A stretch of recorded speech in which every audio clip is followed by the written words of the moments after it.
Баршаға қайырлы күн. Сіздермен бірге пайдалы психология арнасы. Егер тіркелмеген болсаңыз тіркеліп, бізге қоңыраушаны баса кетіңіз.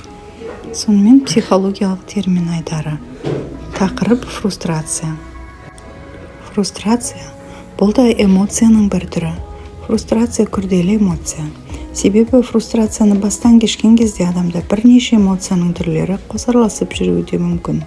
Фрустрация адамның орындалмай қалған қажеттіліктерінің, жүзеге аспай қалған тілектерінің белгілі бір қалауына қол жеткізу барысында пайда болған кедергіге деген эмоциялық реакциясы.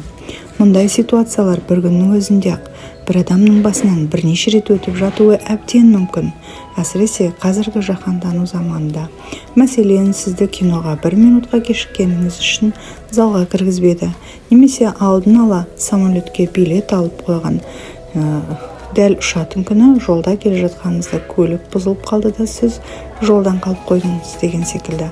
Мұндай ситуациялар адамда алдын ала өзі де болжап болмайтын да реакциялар тудыруы әбден мүмкін. Бұл реакциялардың өзі әр адамның жеке ерекшелігіне қарай әр түрлі болуы да мүмкін.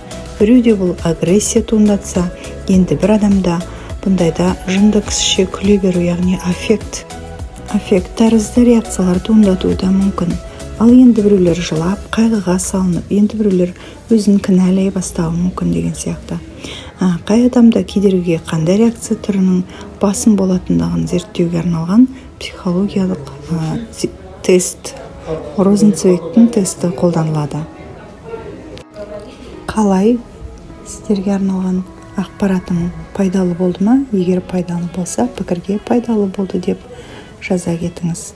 Көріскенше күн жақсы болсын.